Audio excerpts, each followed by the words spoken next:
We are recorded.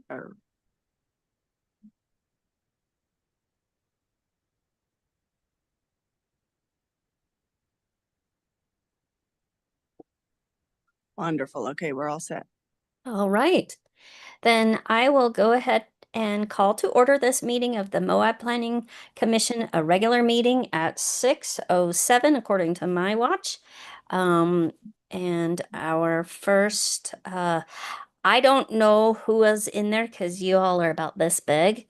So I'm in attendance. Jill Tatton, Carolyn Conant is here via Zoom. We are via Zoom. If maybe Corey or Johanna, maybe you could tell us who's here in chambers.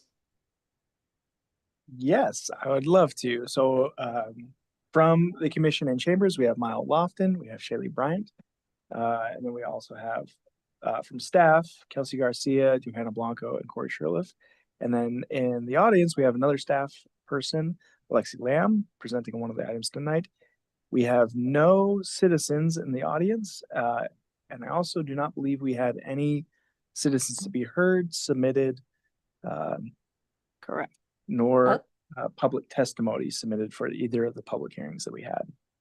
Well, that's perfect. Then that moves us forward to item number 3 on our agenda, which is approval of the minutes for the July 10th meeting that we had. Has everybody had a chance to look over the minutes? And if you don't see any errors, we'll take a motion if you would so like to approve those minutes. I'll go ahead to motion to approve the minutes from the July 10th, 2025 regular planning commission meeting. Thank you, Miles. Anybody second? I'll second. All right. Thank you, Carolyn. So we have a motion to approve the minutes of the July 10th meeting and a second by Carolyn. Any discussion? All right, let's take a vote. Approval. Everybody say aye. I guess round robin. What do you want to do since 2 of us are out here in Zoom land? Yeah, I think for that we can do a roll call. I think is appropriate in this instance. And so, Jill, you can facilitate that, or we can. But I think if you wanted to do the roll call. All right. So we'll take a roll call. Carolyn. Aye. Miles. Aye. I'm so sorry, but it's fine. Shaylee. Aye. Yeah. Okay. And what was your name again? Shaylee. Shaylee. Okay. Perfect. And how do you vote, Shaylee? Aye. Okay, I say aye. So that is 1, 2, 3, 4-0. And there we go. Let's move on to the next item. In favor of approving our minutes. Thank you. All right. So our next item on the agenda is 4.1, consideration and possible approval of the planning resolution 2025-12, planning resolution approving the landscape special exception request for property at 1581 Mill Creek Drive, Moab, Utah. All right. So I don't know who has it. Is it Johanna or Corey? So why don't you guys go ahead and take over and tell us how we're moving forward. Thank you. So many things on my screen. We have an applicant waiting, right? Oh. Yes.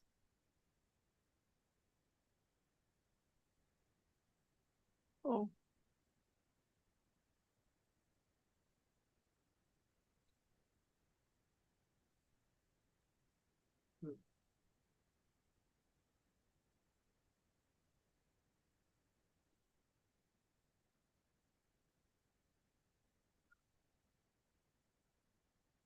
Hello, Mr. Williams. We'll ask you to remain muted till the commission invites you to speak, but we're now moved on to your application right now. And Jake, while Johanna's pulling this up, we have Jesse in the waiting room. Is he part of your team as well? I think I'm seeing a nod. Yep, awesome. Okay. We will bring Jesse in as well. Good thought.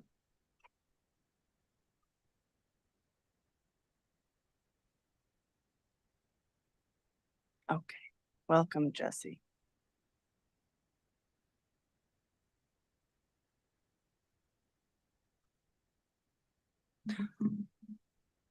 Okay. We have a discretionary action for you all tonight. We got a landscaping special exception. This exception is for 1581 Mill Creek Drive. It's in the C4 zone, and our applicant is Jake Williams. The applicant submitted materials and it was deemed complete August 5th. The project is going to be a phased multi-family development, and the code that they are seeking an exception for is MMC 1727-070 special provisions. A strip of land at least 15 feet in width adjacent to all public streets shall be landscaped in accordance with provisions located in chapter 17.10, which is our landscaping code chapter.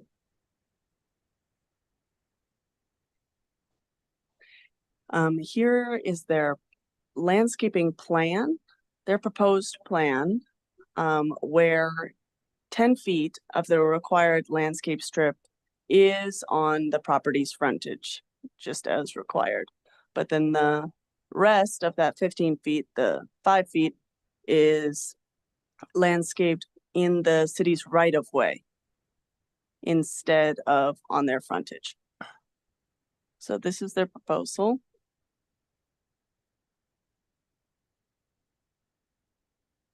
This is the narrative submitted by the applicant.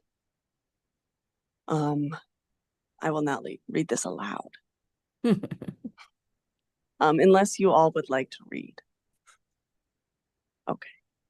The cooperative 1581 has been designed with an average landscape buffer of over 10 feet along the frontage.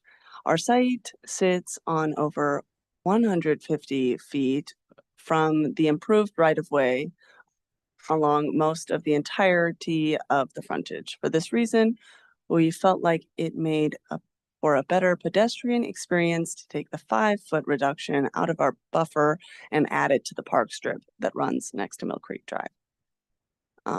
This park strip is not required from the Moab engineers, but it absolutely improves the pedestrian experience by keeping foot and bike traffic further away from auto traffic.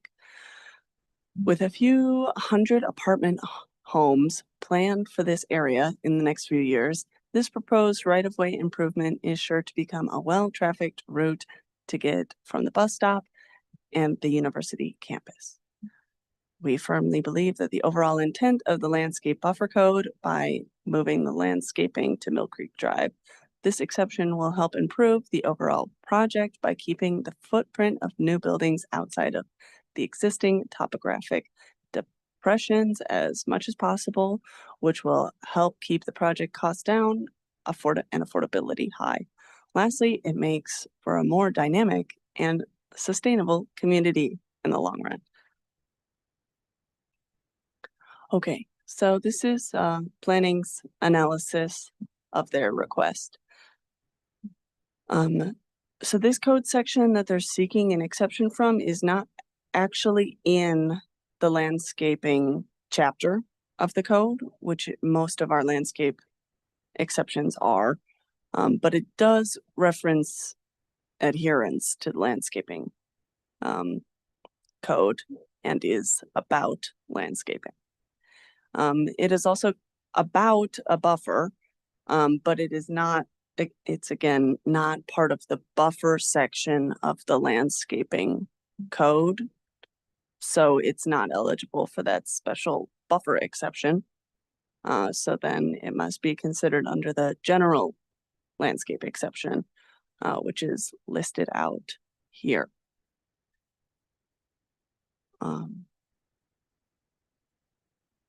We're fairly familiar with those. So now, if anybody has any questions for the planning department or for the applicant, the commission can do that. Thank you.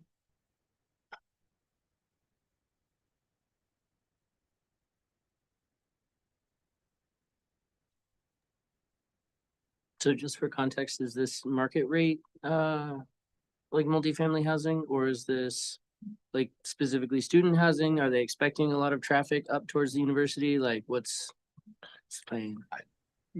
Should we invite maybe the applicant to speak to that, because I think there is Jacob, can you unmute, or have I permanently muted you? It looks like I. Oh no. Oh, there we go. How about now? that sounds good. Yeah, so this is an affordable housing project. So we have already been awarded federal tax credits and state tax credits for the development of these units. So they'll stay affordable long term at an average of 60% of the area median income. We don't plan on having any students. Well, you can't with the tax credit program, can't have students. However, there's a project right next door to us that we believe will also use, that is a market rate project that we believe will use this walkway as well. So that's part of the thought process. The site, if you've driven by, it's got a lot of topography, and so we're trying to keep. We're kind of right on the edge of where the footings and foundations would be sort of pushed out into out into where it's already dropped off, which then increases our cost pretty substantially. So every foot additional kind of hurts us that way. And we felt like the city, Johanna and Corey have been great to kind of give us an idea of like, well, maybe it makes sense to move that along and create a park strip there to make a better walkway along that sidewalk that's kind of, I mean, it's not really attached to our property, but we were going to make the sidewalk improvement. And so we felt like that was hopefully a good compromise to be able to do that and still kind of meet the intent of creating a better pedestrian experience overall for the overall project. And so that was kind of the idea. But if we ended up having to move it to the full 15 feet, we really kind of push in, then we end up having to bring in more fill dirt, and you understand how that kind of ripples negatively down the hill, literally, I guess. But we're excited for the project. Johanna and her team have been amazing to work with, and have been working on it behind the scenes for well over a year now to kind of get us to this point where all of our financing is pretty well lined up. And this is one of the last hurdles we've got to get through to be able to hopefully move forward. And our hope and goal is to break ground before the end of the year. So that's what we're pushing for.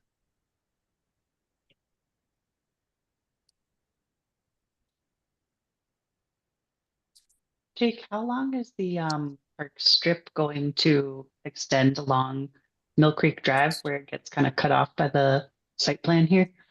So it goes all the way to the corner. So we'll be either tying into it sounds like we'll be tying into the existing ramp. We just verified that there is an existing ramp at the corner. So we'll be tying into the crosswalk and all the way to the corner.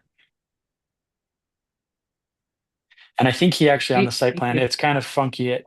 I think there's like a little window up in the right side of that site.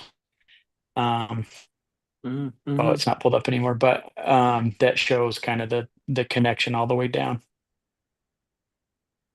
Oh, maybe not, because she took a screen snap of it, but it does go all the way to the corner. Yes.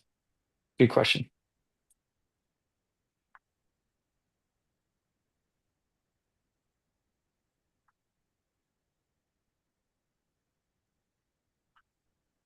And we're happy to answer any other questions that you have.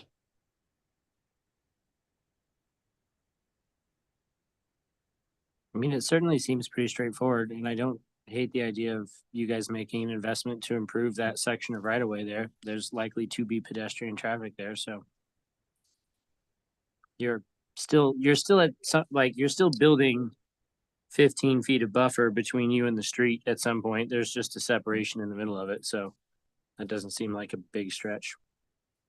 It seems Yeah, pretty we appreciate that. straightforward. Thank you. And I'm seeing Johanna is muted, so I don't know if you keep trying to take back over, but that might be. Oh yeah, my personal computer is muted because I'm using the. Oh, gotcha. Sorry. Otherwise, we get feedback. That makes So- sense. That makes sense. Yeah, it looks straightforward to me. I see that in our packet we do have let's see, where did I find it? Okay, recommendations. So there is a motion to follow along as we continue our discussion. So I think since you've been working with Johanna, yeah, I appreciate the thoroughness of all of this. Thank you. Shaylee, did you have a question? This is just above the nursery. Mhm. That's where I'm picturing. Yeah, Jake had mentioned there's actually a housing development that's immediately above the nursery. This is the section. Yeah, this is perfect. There's that block of property between this and the nursery, but generally speaking, yeah, that's the location.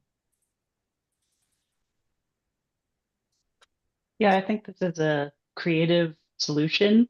Like Miles said, there's still plenty of space between the property and the road. And it kind of seems like the best of both worlds to have the total required landscaped buffer, but just split across those two sections. So you'll have it adjacent to the parking and the property itself, and then also for that pedestrian right of way, which will be very nice. I don't know if anything shady is going to go in that section, but it's definitely a hot place to walk. So Now there are some trees, so we'll see if we Yes, can sir, keep I them see some alive. But trees. yes, Landscape plan. yeah, there are Nice. some trees. It's already a pretty wide road, so it does give a little bit extra space for that. Right.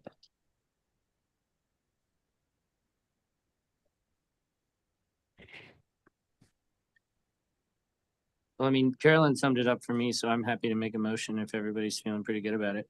All right. Thank you, Miles.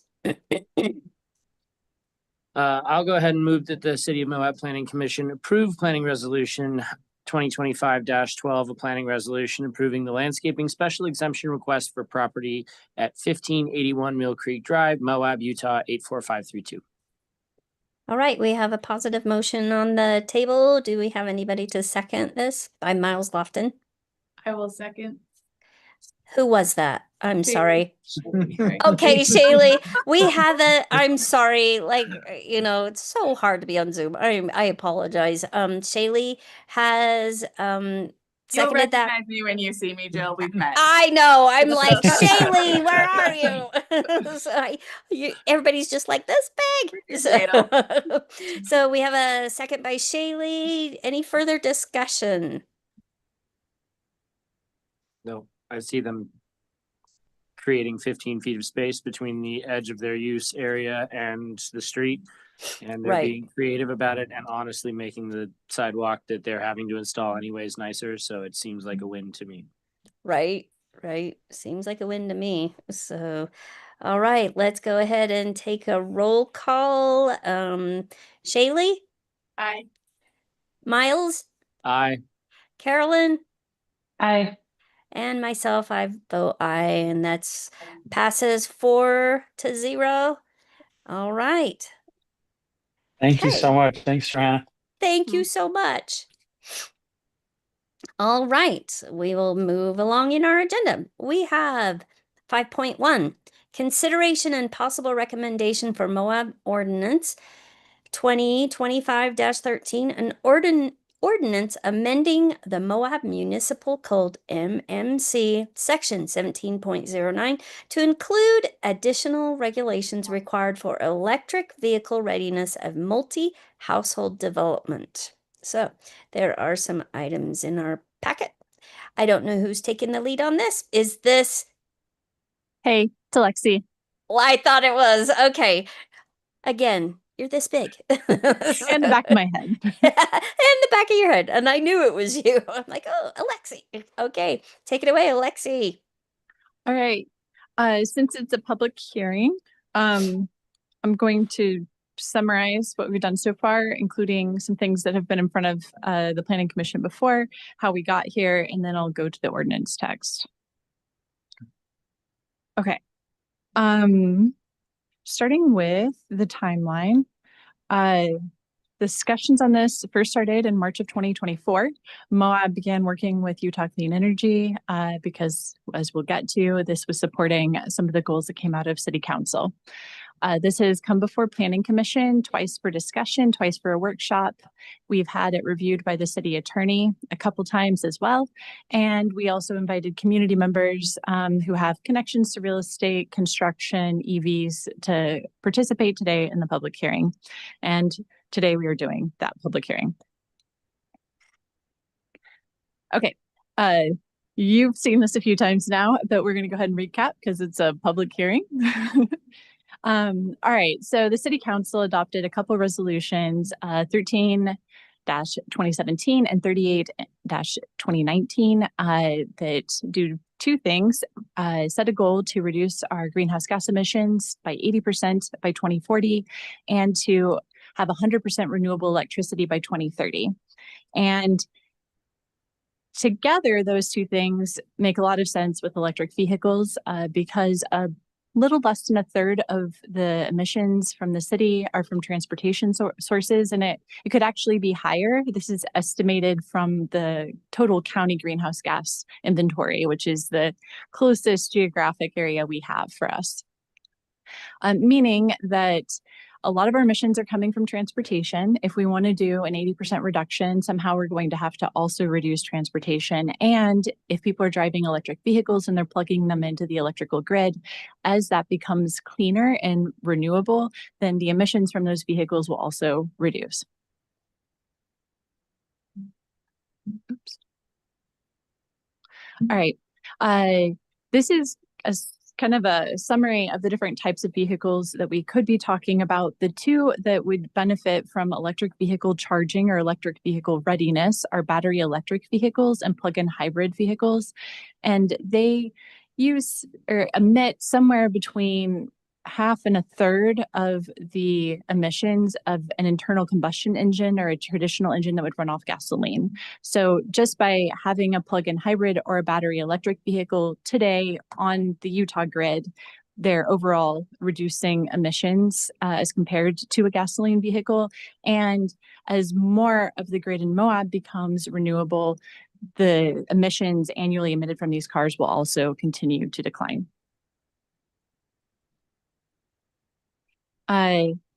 The cost of EVs is currently on average higher than a gas-powered vehicle, but it's going down. They could be, depending on, the political environment and other types of technologies, be approximately the same by 2029. And even now, the life cycle cost is very similar. They're in the same ballpark for gasoline and electric vehicles because the gasoline becomes a savings over time and maintenance is different between the two types of vehicles. So they can, over the life cycle of the vehicle, be less expensive to own. And most people, if they own these vehicles, would charge at home. According to the Department of Energy, about 80% of charging happens at home. And in Moab, we also see that people are living in homes that they don't necessarily have a lot of control over if they're renters. So over 40% of people might live in a place where they have limited control over their parking or their charging. Okay, so this is stepping back a little bit to talk about the levels of readiness, and then I'm going to do a brief outline of what we're going to see, and then we'll just pull up the text. So what we're describing with EV readiness or EV charging preparation is 3 levels, going from EV capable, which is installing electrical panel capacity and conduit.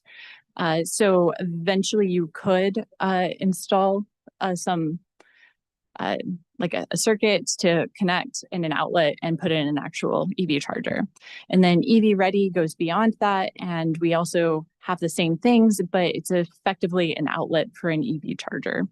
And then beyond that, we have EV installed, which is actually having a charger in the ground or on a wall that somebody could use to charge. So those are the terminologies that we're going to see in the ordinance. Using that terminology, what we can see is that the difference between installing something during a new construction and installing it as a retrofit after the fact is a big cost savings, even at the EV capable which is the lowest level of EV readiness, that it could save thousands of dollars in getting the capacity to charge an electric vehicle by preparing on the front end for it to be ready there, because it would save costs on potentially trenching and running other things, upgrading your electrical, those sorts of costs that would be more expensive after the fact. So, outlining the ordinance, the first section will be general provisions. This is telling us why this ordinance exists and where it applies. In this case, it's to multi-household dwellings. There are some definitions. We won't go through all of those, but I'll be happy to answer questions if anybody has them. Then we'll get into the real meat of this, which is the general standards.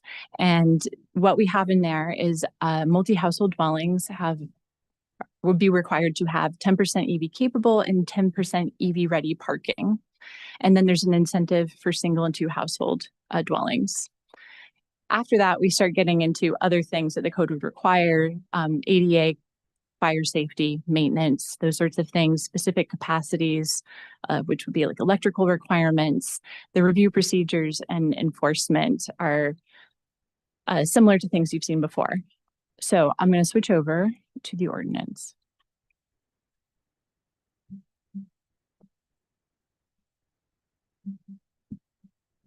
All right. It's hard to see highlighting on here, but I did a little bit to sort of direct where I'm talking. The intent of this essentially goes back to what I just presented, that it's to have cleaner air, better health, low emission transportation, and reducing retrofit costs, and essentially supporting the resolutions that the City Council passed for emission reductions.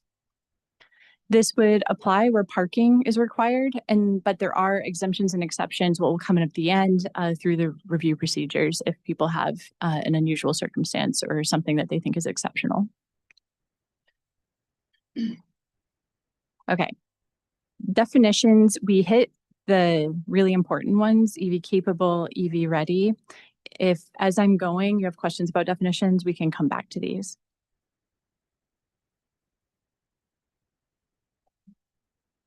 All right, EV parking general standards for a multi-household. This is where we hit those two 10% EV capable, and then 10% EV ready for a total of 20% of required parking. If a place has fewer than 10 parking spaces, then they would provide one. So they wouldn't have to hit the full 20% there. And then these parking spaces would count towards minimum required parking by city code. And if you exceed the level of readiness that we require in code, then it would still count towards another level. So if you installed more EV ready stalls, then they could count for your EV capable. If you wanted to install only EV chargers, then it could count for your EV capable, EV ready.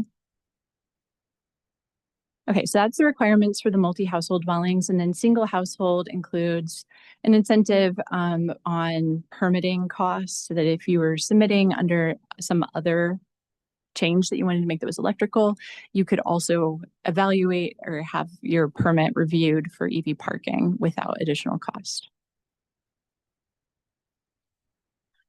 Getting into other requirements, for the most part, these refer to state code for ADA. So if you needed ADA, it would be proportionate in your EV parking the same way it would be in the rest of your parking. Fire and safety, again, is referring to state codes, but essentially it's it is requiring that these meet ADA and fire safety standards and have an emergency disconnect in case there was some sort of fire and electricity need to be cut off.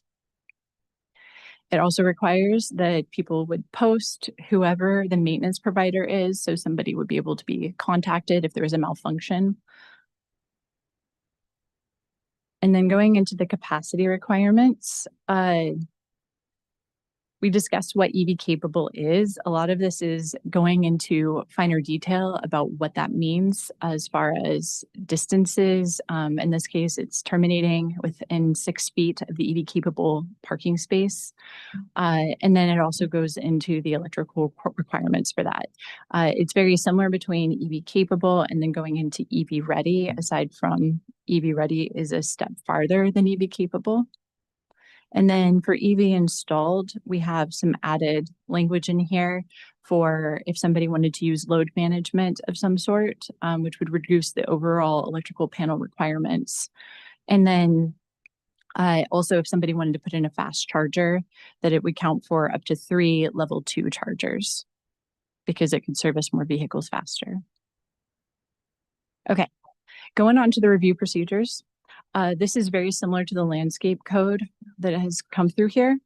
The zoning administrator would evaluate the application, and from there, they would get a call from whoever the zoning administrator would be there. Things that are already in existence, like parking lots, multifamily dwellings that are already built would be considered legal non-conforming and would come into this at a later time if they decided that they wanted to do some sort of parking or electrical change. So 50% or more to change non-exempt parking area, modifying substantially 10 parking spaces, such as major resurfacing, reconstruction, trenching for utilities, things like that, would send somebody into looking at this code. And then if there are fewer than 10 parking spaces being affected, then only the new state spaces would need to come into compliance.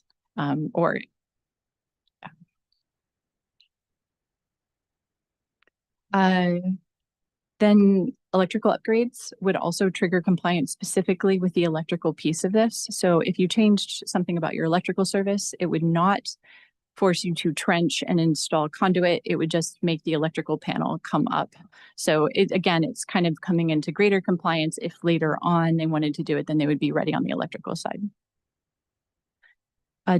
Short-term parking, 30 minutes or less, would not be included in this.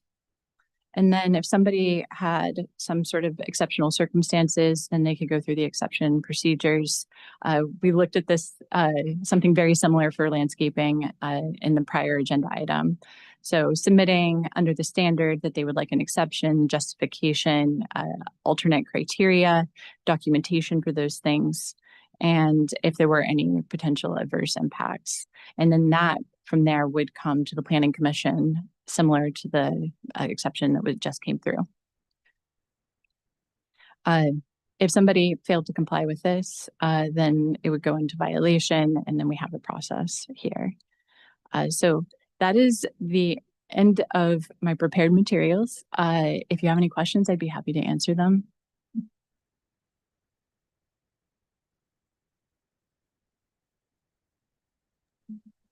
So Alexi, I just wanted some clarification. Because we've discussed this multiple times, and I just want to make sure I have this right in my head, that you want to change the code, the municipal code, so that we can multi-household buildings that would be built would be required to have some EV compliance or ready. But this doesn't include like public parking, right? I just want to clarify that in my head. Yes, this would be parking associated with multi-household dwellings. Okay. Not commercial or other types of development. And I think Corey also had something to add here. Well, Okay. just quickly, what I was gonna hopefully is that we can open the public hearing. Yes. And let that Okay. ride through the discussion period, and then we can close and then go to deliberation. Yes. All right. so- So what do I do for that? What do I say? So I guess just this open, I don't know. I don't pay attention enough to, we don't do this enough. See, open a public hearing with a time. Is that what needs to happen here? Yes, sorry. Okay. there's a potential public person in the Zoom world. Oh, good. I don't think that I don't think works. it's. They may have commented on this, but I don't think they're here for this item Okay. Okay. But, So at a time. do I have to ask for a motion of that, or do I just at this time we open this up for public hearing at 6:42 p.m.? Perfect. Yep. Okay, there we go. Public hearing Open. Open. We'll Do we let have this- people? We have. We love some public comment. Right? Anybody? Don't While, get near enough of it. while this Yeah. person's coming online, possibly, we did, as it was mentioned, reach out to stakeholders in the community of a variety contribution. We heard back from somebody from our architectural perspective and also from an electrical perspective. From the architectural perspective, that person didn't have anything really to add. They thought it was well done. It covered, the language was complete to what they were reviewing. From the electrician's perspective, their initial comment, and they weren't able to really follow it further, is that essentially we're on the right track. The National Electrical Code, the NEC, in his perspective was either in the process of or already has, and my research is that it may be in the process of adopting these standards universally as in the electrical code for all dwellings. So we're a bit of ahead of the curve, but also right at the curve. In the scenario that the electric code does adopt and becomes uniform to the state of Utah, we would likely repeal this particular section to acquiesce to those standards. We would just remove it as it's already being done to an adopted state standard. But for the time being, is that it's not formally been adopted that we're quite officially aware of. We're going to continue with this process. But other than that, he didn't have any specifics to what it is that we're discussing. And then beyond that, the NEC of the adopted 2023 edition is that specifically for EV readiness, and there's a whole series of things around this. It does already have some GFCI parameters around how it's leading to this for EV, but essentially is that the NEC specifically emphasizes the importance of AV readiness in building code, and then increased safety, and then the importance for future proofing from that electrical system perspective, which I think our code nicely does, as well as whatever their particular code might. So that was just a little bit of contribution. It wasn't, neither of those were official testimonies, but they were the stakeholder responses that we received. Dropped out. Oh, Thank you. For the record, I believe that person was an applicant for our next item, not somebody to be heard on a public hearing. Okay. So Say I have not been. Can I play like a little bit of devil's advocate and ask some questions? totally. Let's in fact, maybe we can close the public hearing and enter into deliberation. All right. Since there were no public comments, I will close the public hearing at 6:45 p.m. so we can have some further discussion. So, all right. Shaylee. Shaylee, I was like, who was that? Shaylee, go ahead. Okay, so I guess one of the questions I have is these are multiple household dwellings, which especially in our area tends to go to a little bit lower income. And we know that electric cars are more expensive. I mean, requiring this of them instead of like incentivizing it feels like a little bit of a dangerous game to play with some of the developers when we're having such housing crisis that like we're basically going, oh, by the way, you have to add this entire cost regardless if any of your tenants or potential people that live there will ever have an electric car. And that's like is there a way to potentially incentivize it within the code instead of it being like you have to do this? Yeah. I can answer, and then, if anyone on the planning commission also wants to say anything about it, that's welcome too. Part Part of the reason we did it for the multi-household was because they had the least control of their parking. And in some cases, electric vehicles can save people money. So it was excluding lower income people potentially from having access to electric vehicles if it would not be available at, their options. So that was part of the reason. And then the reason we didn't require any EV installed was for the exact reason that you're saying, that it's possible today no one there drives an electric vehicle. So we didn't want to make somebody install a charger, but they would be ready and save some costs up front because it would become less likely and more cost prohibitive to install it after the fact. On the incentive front, we did explore some different ways of incentivizing it. But I think, as you pointed out, that budgets are pretty tight and it's hard to make anything big enough that's a good incentive. So we did look back at potential incentives that other communities had used, and we sort of wanted to save them for stuff we want even more than electric vehicles. Would anybody else like to add to that? I mean, yeah, I think we did think this out pretty well. And initially the idea was to bring in an incentive. And that is part of why there's still a small incentive for single homeowners making the switch or otherwise or wanting to upgrade. But we just don't, we don't have a lot to offer incentive wise. And then I think if you go back to the slide where you compared costs of installation during development and installation after development, I mean, we're talking, depending on the unit, like less than $1,500 per spot. And at least in my mind, when you're thinking about the entire budget of a multi-family household development, I don't know a lot of developers that will be made or broken by $1,500 to $800. And it does seem prudent. Because like as Alexi pointed out, like people who rent those spaces have the least control over what the place they're renting looks like. So trying to provide them some amount of options, I think, was the spirit of this. And if I can jump in for a little bit of this with our design fixture for exemptions and exceptions as well, we might not be able to make as many incentives as possible.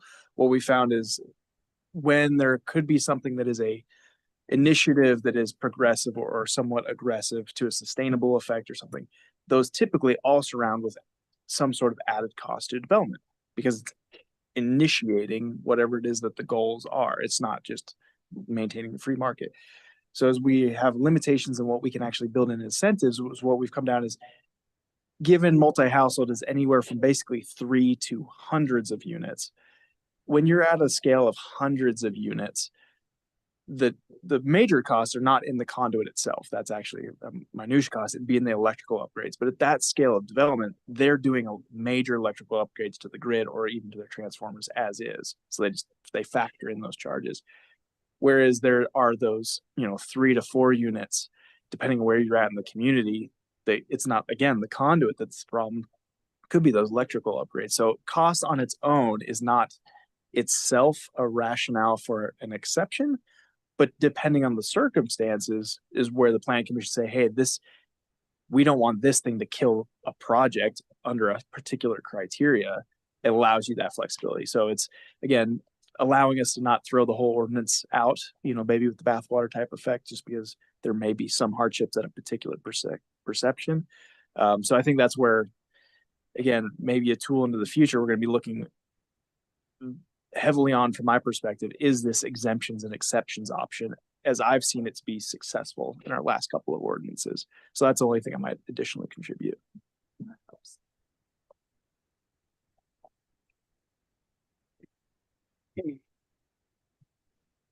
I think the other important thing to note here is like we are, as a city, coming down from city council and coming down at a state level, we are trying to make these initiatives. They've asked this of us, and so that's why we're putting some of this together. Thank you. And then we did have this, I think, at our last workshop where it was long enough interval between our meetings. We kind of got to like, wait, why are we doing this again? And the answer is we've been directed as a body by the council that they want us to generate this ordinance. So our job in this body at the moment is what is the best possible tool that we would deliver to council? And it's council's job to say, I don't like this tool because of potential drawbacks or anything else. And we can hopefully illuminate those where they making a good choice or micro amendments. But yeah, that's a good point to, given this is the public hearing realm, Like, yeah, it takes restate that of content. that's not, context. it's already been predetermined that we're advancing this, but in what form, I guess. So your guys' recommendations more to the content than to the direction, if that makes sense. Thank you. That helps with the context. Yeah, thank you. Those are two really good points to hit. Yeah, I just wanted to say thanks to Alexi for all of the hard work throughout this whole process and doing so much thorough research and due diligence with all of the questions that this body has raised and Alexi's own research has raised, and looking at examples from other communities. And in between all of our different workshops and discussions, I feel like all of the changes and little tweaks that have been made throughout this process have resulted in some really strong language. And I also love that you were proactive about reaching out to relevant stakeholders in the community, especially because we always have such a shy public where it comes to our public hearing. So appreciate you taking the extra steps to solicit some feedback proactively. And I don't have any additional comments. I think it's looking really good. And Shaylee, I appreciate your questions to come up to speed on this subject as well. Yes, thanks, Alexi. You have done a thorough job, and yeah, I don't have any more questions. I needed to clarify that one thing. So, and we discussed that. I just appreciate all your hard work. It's been a lot, and I appreciate you listening to all of our feedback over the last several months. Oh, yeah. Well, thank you for, having strong discussions about this and making this better. I think that it's become a very targeted, specific, it's unique to our community because this is what was most relevant to us based on the discussions we've had. So I appreciate all the feedback to make this better as we progress through the conversations. And also thanks to the planning team, Johanna and Corey also put in a lot of work to make it come onto the agenda today.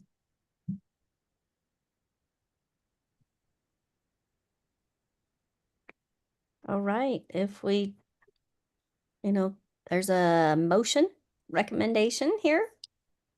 If somebody wants to do that, if we I think would love to we're at that. move Oh, to- go ahead. Yay, Carolyn. I'll move to forward a positive recommendation of Moab City Ordinance number 13-2025, an ordinance amending the Moab Municipal Code, section 17.09, to include additional regulations required for electric vehicle readiness of multi-household development. All right, we have a positive recommendation by Carolyn Conant. Is there anybody that would like to second that? I'll second it. Thank you, Miles. We have a second by Miles Lofton. Any further discussion? It doesn't sound like we have any further discussion. Let's take a roll call. Carolyn. Aye. Miles. Aye. Shaylee. Aye.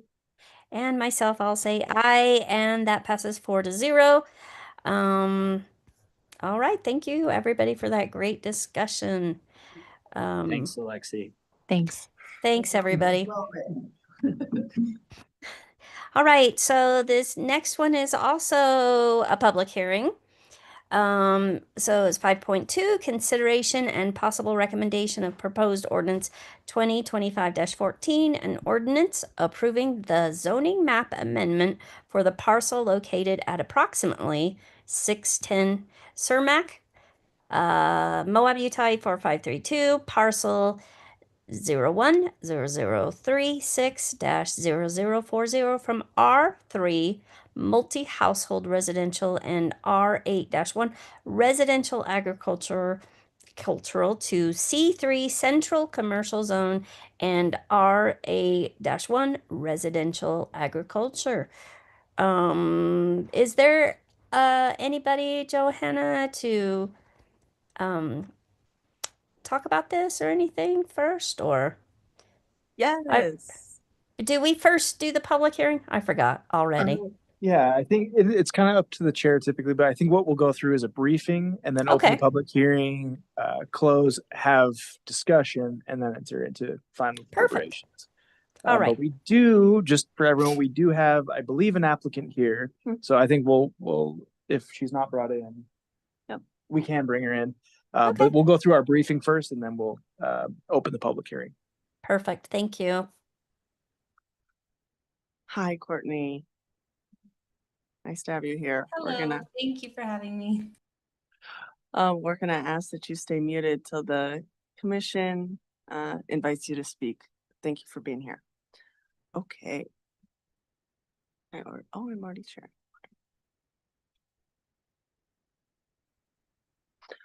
Okay.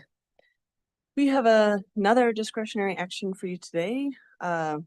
Zoning map amendment. We have the National Ability Center located at 610 Cermak. Again, thank you, Jill, for reading that long title.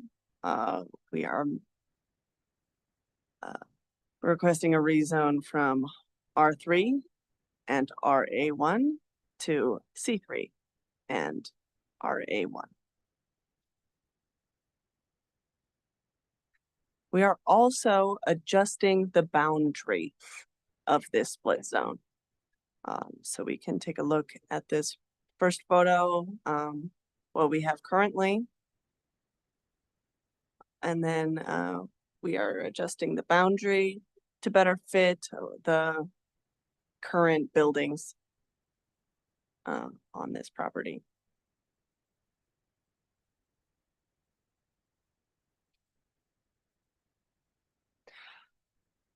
So we have a pre-annexation agreement that was accepted by City Council in 2024. And then we just annexed 602 and 611 Cermak on June 4th. This body was part of that process. And in the pre-annexation agreement for those two parcels, it did also mention this parcel, and it mentioned that it would be rezoned as C3. So that's part of this agreement. It was supposed to be tied up in the procedure and process of annexing 602 and 611, but we made a little bit of a procedural error and forgot about this missing piece. So we're doing it now. Thank you all. This is the site plan for this parcel. So the new boundary adjustment nicely fits with fitting all of this plan into one zone instead of would be kind of cutting off the parking lot as is. Here are the zone differences. We have the setbacks over here, and then the uses that are different over here. As we can see in the R3 zone, it's mostly dwellings. And then in the C3 zone, you can have more businesses. I believe their proposed use is this first one, adaptive recreational service provider.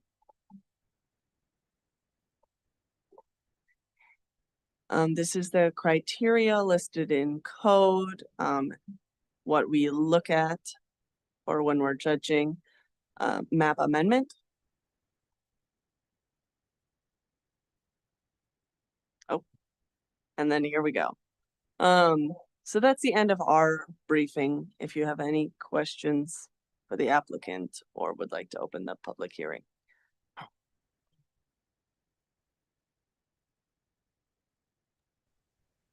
Should we go ahead and open the public hearing? Yeah. Good. Okay, let's do that. We're gonna open this discussion or public hearing, I mean, at 7:01 p.m. And let's go ahead and have a discussion about this. Could Courtney, you elaborate a little more on this? Sure. The very most important reason that we need this rezone is for that adaptive recreational service provider zone type or category, if you will. And Joanna or whoever is driving, yeah, there we go.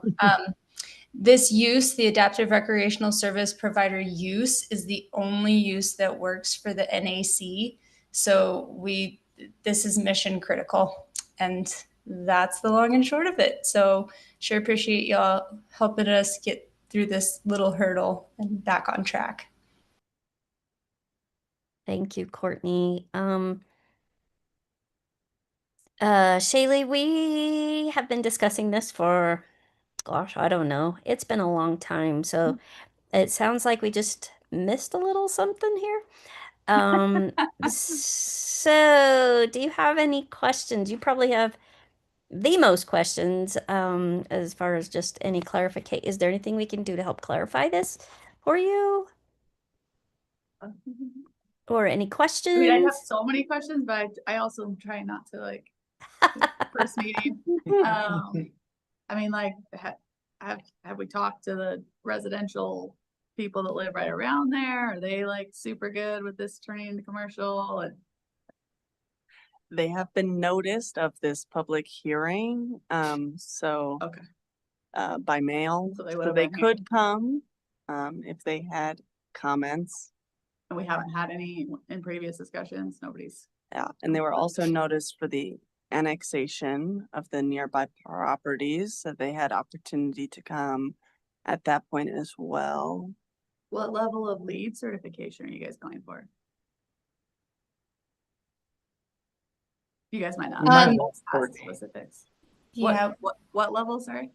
we will not be going for a specific lead status. There's a document that's part of our annexation agreement that talks about some of the lead-esque items that we'll be doing. And that includes EV chargers, bird-proof glass. I believe it included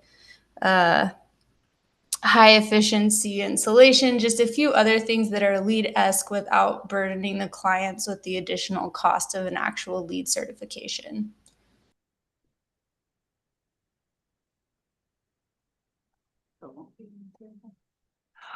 Yeah, I believe that language is future development.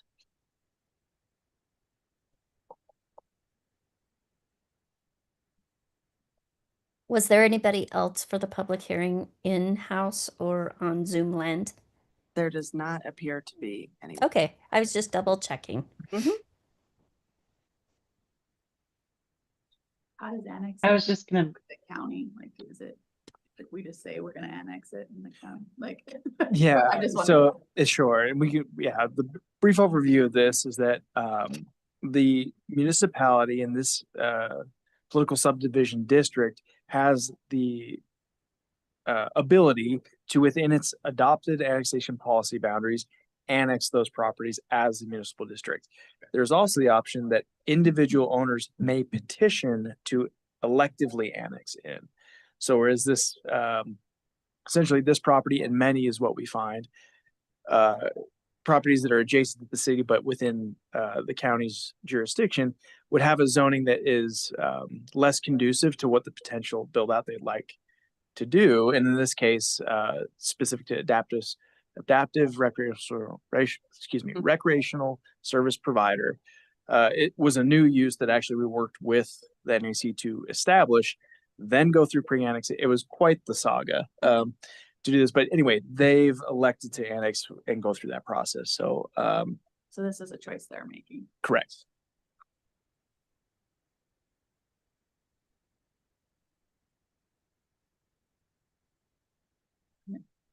I know enough about them from Park City, right? It's the Mhm, same- mhm. same nonprofit, Yep. Yep. so comfortable. And yeah, I think Shaylee kind of highlighted this point, and Jill did as well.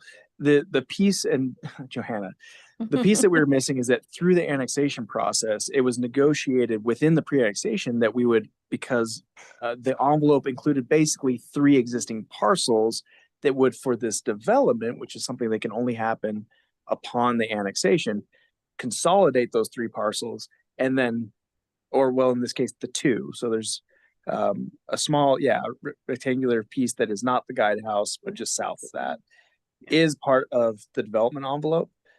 So we have to consolidate the annexed property in to this existing parcel within the city. Now we're just rezoning it, but it's essentially we're bringing this zoning into the conformance of what we've already annexed and allocated zoning to.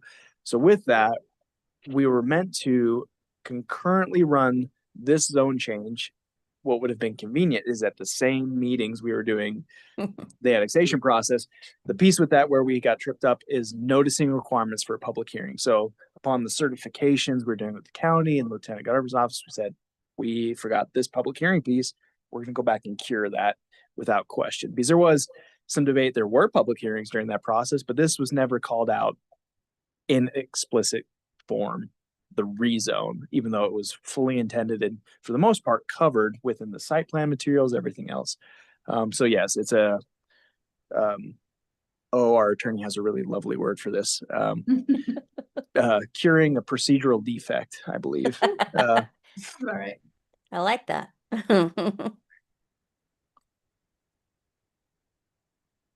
Is do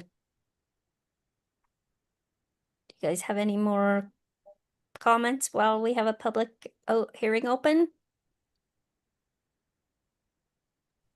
I'm glad we're doing our due diligence to cure our procedural Cure our defects. And it'll be nice, I'm sure, for Courtney and the whole National Ability Center team to be able to definitively move ahead with all these great plans for the expansion of the site and the services that I'll be able to provide to students and their families. Okay, sounds like I'm ready to close the public hearing. So I'll close the public hearing at 7:09 p.m. Okay. There is a motion that's available. If somebody would like to go ahead and do that. Anybody? I will make a motion. Is that Shaylee? Shaylee. Yay! To approve 5.2 on our agenda, consideration and recommendation of the defect, but all the wording. The pre-annexation approval with the rezoning. Do I need to read it like that? Yeah, I Okay. think. Yep.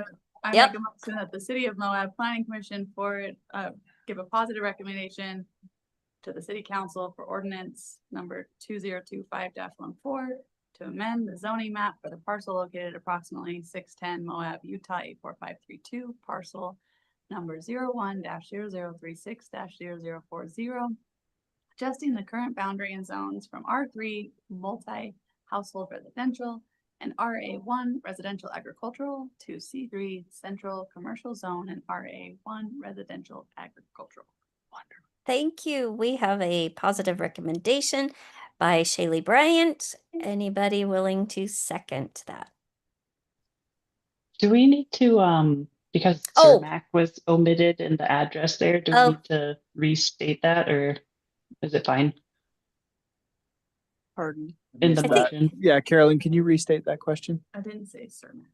Cermak wasn't included in the recommended motion, so Oh, the approximately address as 610. read out by Oh. Shaylee in the motion was No. Well, incomplete. to a technical perspective and for sake of time, the parcel ID is in there, which is the Mhm. prevailing identification. So I'm comfortable with Even the the motion as language is. said approximately in I think regards to that. motion but- Thank good catch though. Yeah. Okay, I'll second then if that's fine. All right, we have a second by Carolyn Conant. Any further discussion on this topic? So I have one thing that I just kind of thought about that I feel like is worth discussing, because the last time Okay. we saw a zone change, we discussed the idea that we did not want to create an island of a particular zoning. Mm.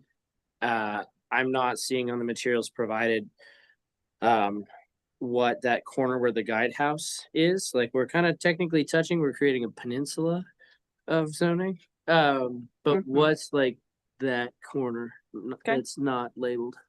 To the north. Yes. So yeah, Yeah, those, to the north and west. so the guidehouse, or well, in this image is the red roof on the northern non-coloration parcel, and then the one to the south. Those are those parcels that have just been annexed, and they will be C3. The Okay. other non-colorated parcels and the road itself, except apparently for a small sliver, will remain in the county, and they, I believe, are remaining RA or RR rural residential zoning, which is the existing zoning of the county. So this peninsula or existing peninsula, as it seems, is getting narrower. But the technical definition of the state for a county peninsula within the city is talking about large tracts of narrow, which we do have Yeah. in the city. Yeah. But this would not be what we consider one of those that is interfering with the annexation considerations. just felt like it and then should be even just zoning. You know, for me, one of the concerns is the R3 that exists below it. It's very possible that whenever that property goes to amend it, we will look at probably consolidating zoning to a consistent C3 throughout that property. Agreed. And most of the county zoning up against the highway there is also commercial, so Yeah. it makes sense for this to Mhm. exist as commercial zone. Mhm. All right, that's all I want to talk about. Oh, good discussion though. Good question. Thanks, Miles. Any further discussion? I think we'll go ahead and take a roll call vote then. Shaylee, Aye. Miles, Aye. Carolyn, Hi. myself, I. That passes 4-0 in favor. So let me get back to the agenda. All right, thank you. Great. That was great discussion, and thank you for clarifying all of that and getting us back on the right path. So Thanks, rectif- everyone. Y'all have a good night. Thanks, Courtney. Thank you, Courtney. Thank you, Courtney. All right, that brings us up to on our agenda number 6, future agenda items. What do we have coming up, Johanna? And do you is it Johanna that has the future agenda items, or is it Corey? Yes. Okay. The landscaping exception we saw, little Mm. teaser for hopefully their site plan approval next meeting. Other than that, I don't know how water is doing. I have it. It is very possible, but I can't put it because I'm waiting on review. Alexi says very possible. Okay. Other All right. than- I can't think of anything else. Right. Okay. And Any code overhaul updates? We haven't heard Oh. about that in a while. Yes, our zoning title update. We have heard from our consultants that we're on a timeline where, and we are admittedly a step behind, where we are hoping to have a working framework and content draft over for legal review and consultant review, and then having that process work through in late August.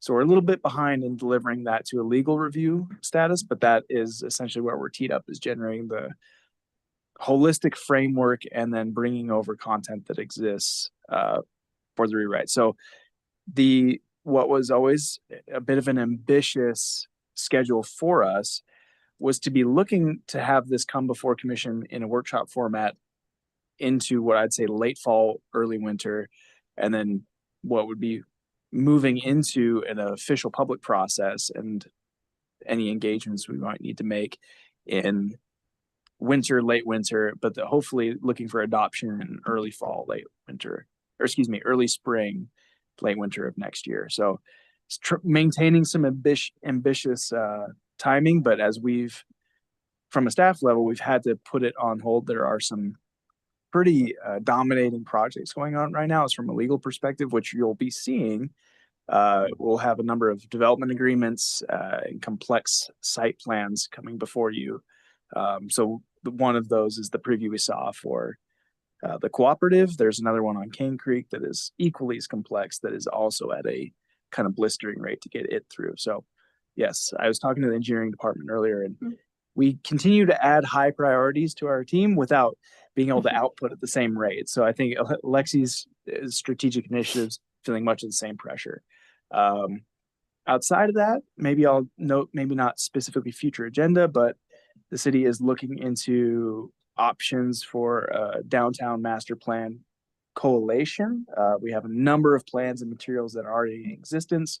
We're looking at some grant options to bring that into uniting place. So there's much happening in the strategic initiatives realm that will likely include the planning commission at certain intervals, but I think that's all I have.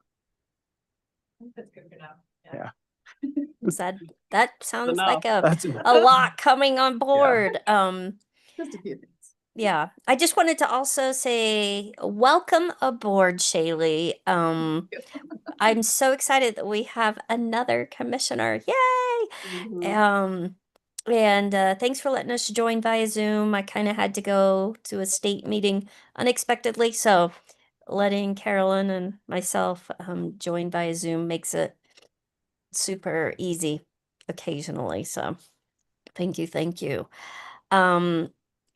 If there isn't anything further, I will go ahead. Are we good? I believe we are. Okay. I'll adjourn this meeting at 7:18 p.m. and we'll see you on the, I think it's what, the 26th?